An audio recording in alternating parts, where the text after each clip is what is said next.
نحمده ونصلي على رسوله الكريم اما بعد فاعوذ بالله من الشيطان الرجيم بسم الله الرحمن الرحيم قال رب انی دعوت قومی لیلا ونہارا صدق اللہ العظیم۔ محترم سامعین اکرام، سلسلہ قصص النبیین قدم بقدم میں ایک مرتبہ پھر میں آپ سے مخاطب ہوں۔ گزشتہ کئی نشستوں میں ہم نے حضرت نوح علیہ السلام کا قصہ ذکر کیا تھا، تو وہ قصہ کل ہم نے جو آخری نشست تھی اس کے اندر وہ اختتام پذیر ہوا۔ اس قصے سے حاصل ہونے والے کچھ فوائد آج ہم ذکر کریں گے۔ سب سے پہلا فائدہ تو ہمیں اس قصے سے یہ حاصل ہوا کہ حضرت نوح علیہ السلام سب سے پہلے اللہ کے پیغمبر ہیں جو داعی ہے، اور حضرت نوح علیہ السلام کی جو قوم ہے وہ سب سے پہلی قوم ہے جس کے اندر شرک شروع ہوا، بتوں کی پوجا شروع ہوئی، بزرگوں کی مورتیاں بنا کر ان کی پوجا شروع ہوئی۔ یہ پہلی قوم تھی حضرت نوح علیہ السلام کی۔ تو حضرت نوح علیہ السلام نے 950 سال ان کو تبلیغ کی۔ اس تبلیغ کے اندر حضرت نوح علیہ السلام کو جو مشکلات پیش آئیں، جو تکلیفیں ان کو آئیں، لوگوں نے جو حضرت نوح علیہ السلام کو تکلیفیں پہنچائیں، نوح علیہ السلام نے یہ ساری چیزیں برداشت کیں، لیکن اپنی دعوت کے اندر انہوں نے کسی طرح کی کمی نہیں آنے دی۔ تو داعیان حق کے لیے یہ اسوہ ہے حضرت نوح علیہ السلام کا قصہ۔ اس کے اندر اسوہ یہ ہے، اسوہ حسنہ اس کے اندر یہ ہے کہ اگر اس طرح کے دعوت میں مصائب آ جائیں، اس طرح کے اگر مشکلات آ جائیں، اس طرح کی اگر تکالیف آ جائیں تو ان کو برداشت کر کے انسان آگے کو چلے،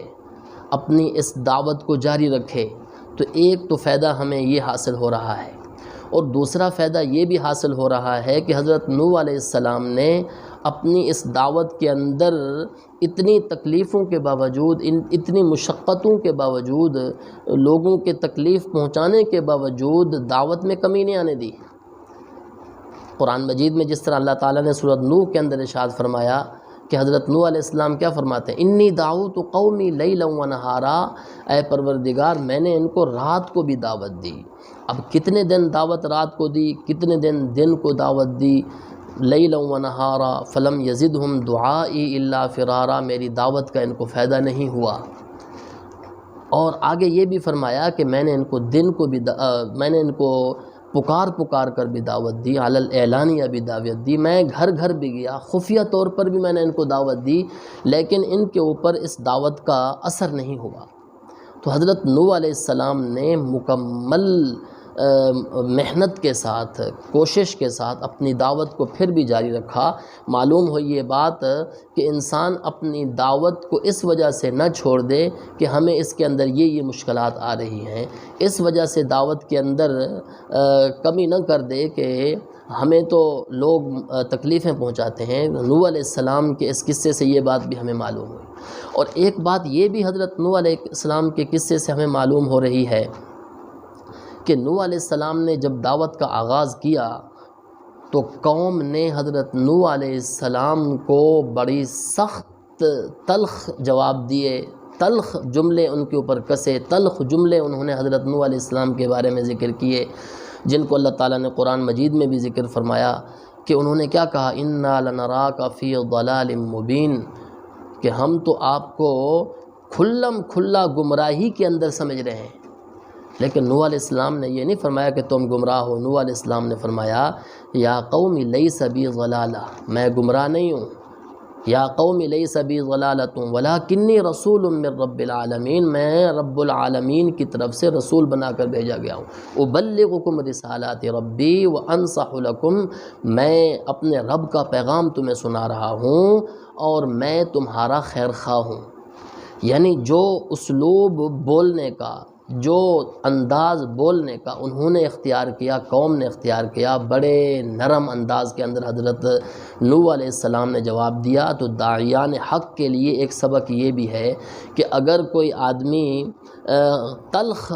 انداز اختیار کرتا ہے دعوت دینے والے کے سامنے، یا پھر یہ ہے کہ کوئی بدتمیزی والا انداز اختیار کرتا ہے، تو اس کو نرم لہجے کے اندر جواب دے تو یہ بھی مؤثر ہوتا ہے۔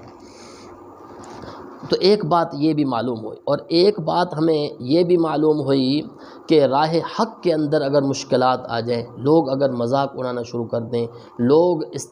استہزاء کرنا شروع کر دیں، تو اس کی وجہ سے اس دعوت کے اندر کمی نہیں کر دینی چاہیے،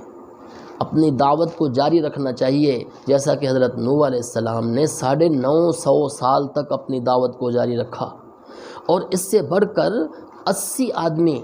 یعنی جو روایات میں آتا ہے اس سے بڑھ کر نہیں آتا، 80 آدمی آتا ہے، 80 آدمیوں کو ساتھ لے کر ایسے لوگوں کا مقابلہ کیا جو طاقتور سمجھے جاتے تھے، جو اپنے آپ کو وڈیرے سمجھتے تھے، جن کے پیچھے پوری قوم تھی، ان کے ساتھ حضرت نوح علیہ السلام نے مقابلہ کیا، لیکن مقابلے کے اندر ہمت نہیں ہاری۔ تو داعیان حق کو یہ بھی سبق ملتا ہے حضرت نوح علیہ السلام سے، نوح علیہ السلام کے اس قصے سے، کہ ہمیں دعوت کے اندر جو بھی مشکلات آئیں ان مشکلات کو برداشت کر کے آگے کی طرف بڑھنا چاہیے، یہ نہیں دیکھنا چاہیے کہ ہم تھوڑے ہیں یا زیادہ ہیں۔ قرآن مجید میں اللہ تعالیٰ نے فرمایا کم من فئۃ قلیلۃ غلبت فئۃ کثیرۃ باذن اللہ، تھوڑے لوگ بھی زیادہ لوگوں پر بعض مرتبہ غالب آ جاتے ہیں۔ تو یہ غلبہ کیا ہوا؟ یہ غلبہ یہی ہوا کہ حضرت نوح علیہ السلام کے ساتھ جو لوگ تھے، جب نوح علیہ السلام ان کو کشتی میں سوار کر کے وہاں سے چلے تو یہ باقی سارے کے سارے برباد ہو گئے۔ تو یہ بھی ہمیں ایک سبق ملا، اور یہ سبق بھی ملا کہ نوح علیہ السلام کی 950 سال کی عظیم تبلیغ،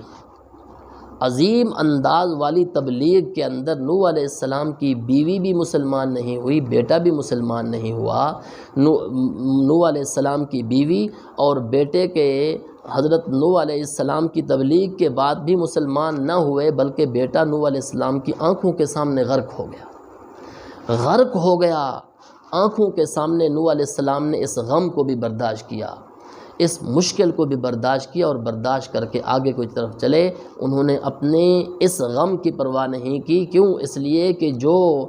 آگے نوح علیہ السلام کا مقصد تھا وہ اس سے بڑھ کر تھا، اس کے اندر اس طرح کے غم، اس طرح کی پریشانیاں، اس طرح کی مشکلات وہ برداشت کر کے اپنے مقصد کے اندر آگے بڑھے۔ تو انسان اگر داعی حق ہے تو اس کو بھی اپنے مقصد کے اندر آگے بڑھنے کے اندر مشکلات آئیں تو اس کا سامنا کرے اور آگے کی طرف بڑھے۔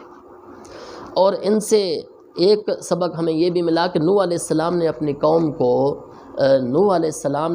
قوم کو اللہ تعالیٰ کی نعمتیں بھی یاد دلوائیں، جس طرح کہ قرآن مجید کے اندر اللہ تعالیٰ فرما رہے ہیں وَجَعَلَ الْأَرْضَ بِسَاطًا، حضرت نوح علیہ السلام نے فرمایا کہ اللہ تعالیٰ نے تمہارے لیے زمین کو بچھونا بنا دیا، لِتَسْلُكُوا مِنْهَا سُبُلًا فِجَاجًا، تاکہ تم راستے جو ہے نا اس کے اندر بناؤ اور آگے کی طرف چلو۔ تو یہ بھی ایک دعوت کا ایک انداز تھا کہ نعمتیں یاد دلائی جائیں، تاکہ اللہ تعالیٰ کی نعمتوں کو یاد کر کے اللہ تعالیٰ کی توحید ان کے دل میں آ جائے۔ لیکن جن کے مقدر کے اندر ایمان نہیں تھا تو وہ انہوں نے غرق ہونا تھا، وہ علیحدہ بات ہے، لیکن انہوں نے جو اسلوب اختیار کیا، کیا ہی خوب اسلوب اختیار کیا۔ آج اتنا ایک ہم فوائد بیان کر رہے ہیں، اس کے بعد ہم دوسرے پارٹ کے اندر ہم اور فوائد بھی بیان کریں گے۔ وآخر دعوانا ان الحمد